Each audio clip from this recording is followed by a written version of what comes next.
Trump supporters have got to realise Donald Trump is an international menace to Conservatives. Now, Canada's left-wing Liberal government has just proved that. Under new Prime Minister Mark Carney, it was today re-elected, even though it started the year looking dead and buried, 25 points behind the Conservative Party. I cannot remember any party anywhere coming back so fast from so far behind. And the main reason? Donald Trump. Trump has smashed the Conservatives in Canada and he's crippled the Liberals in Australia. Canada today, you wait. Australia on Saturday. Now, Trump has done this by acting like an idiot, a two-bit tyrant. Totally unnecessary, totally damaging, and to America too. Trump was doing some great things. Stopping illegal immigrants crossing his borders, ending some of this ludicrous woke politics, standing strong for Israel, all that stuff. But then he went nuts, attacking America's friends while seeming to suck up to enemies of democracy, especially the war criminal Vladimir Putin, Russia's president, even accusing Ukraine's president of somehow forcing poor Russia to invade Ukraine. And all that was shocking enough. But it's what Trump did to Canada. So personal, so pointlessly offensive. He declared a trade war on Canada. Hit it with massive tariffs even before the tariffs that he announced for the rest of the world. Said he wanted to destroy Canada's car industry. We don't really want Canada to make cars for us, to put it bluntly. Trump also said that Canada should become America's 51st state, be taken over by him. When I say they should be a state, I mean that. I really mean that. Because we can't be expected to carry a country that is right next to us on our border. It would be a great state. It would be a cherished state.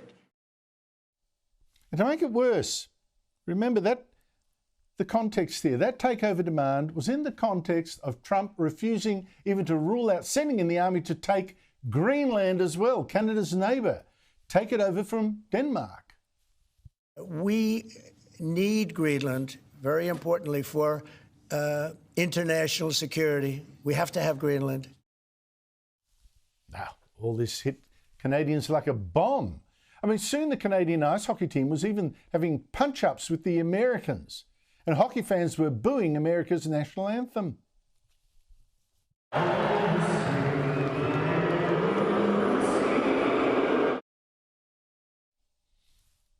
inevitable happened. Canadians predictably rallied to their government. Let me show you the polls. They're dramatic. The Liberals in red from the start of this year exploded in popularity, and the Conservatives in blue, they sank as voters deserted the Conservative leader Pierre Poilievre for seeming too much like a Trump or Trump follower, or at least that's how Mark Carney went for him after taking over the Liberal leadership last month from the hopeless Justin Trudeau. Pierre Poilievre's plan will leave us divided and ready to be conquered. Because a person who worships at the altar of Donald Trump will kneel before him, not stand up to him. Okay, it's a low-key Carney, of course, but doesn't matter. It worked. You hear it from the voters at the polls today. I think who I voted for would be the best to take care of Trump, because Trump is, I'm sorry to say, an asshole. Most top of mind is Canadian sovereignty and maintaining that Canada continues to be a sovereign nation. And you hear it all over again from Mark Carney's victory speech today, how Trump has turned America's closest ally into an angry enemy.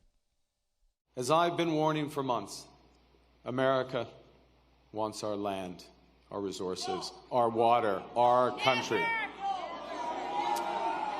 Never. But these are not idle threats. President Trump is trying to break us so that America can own us. That will never ever happen. Something similar has happened right here. It's not as dramatic, but it is just as deadly for the Liberals and for opposition leader Peter Dutton, who Labor is also attacking as a Trump fan or a Timu Trump. It's unfair. But it has hurt Dutton. Again, you can see it in the polls. From January, even before the election was called, even before the coalition's bad campaign, support for the coalition started to slide. Labor's rose, especially after Trump hit us with tariffs a month ago, treating us like dirt. The coalition, which was ahead of Labor at the start of this year, is now behind. And when you look at the timing of that slide from end of January, that tells you Trump is a huge factor. And for a couple of reasons, really. It's not just because voters didn't want Trump politics here and got frightened of more change with Trump turning the world on its head. Dutton and the Liberals also got spooked, in my opinion. Decided to make Dutton seem cuddlier and friendlier and not as aggressive, to be less like Donald Trump. They got Dutton off the culture wars that had been smashing Labor with before, too Trump-like. And so, here we are. Thanks to Trump and the worst of Donald Trump, we've had the worst of governments cruising to a re-election on Saturday. Now, I've said for months that Peter Dutton should pick a fight with Trump to stand for Australia against the man who was just standing for America and hurting us doing it. Dutton should have fought an American president, not for being a good conservative at all, but for not being one, for instead acting like a power-mad crazy guy. Dutton didn't want to lose Trump supporters here, perhaps. But what a price he's now paying, as will we all.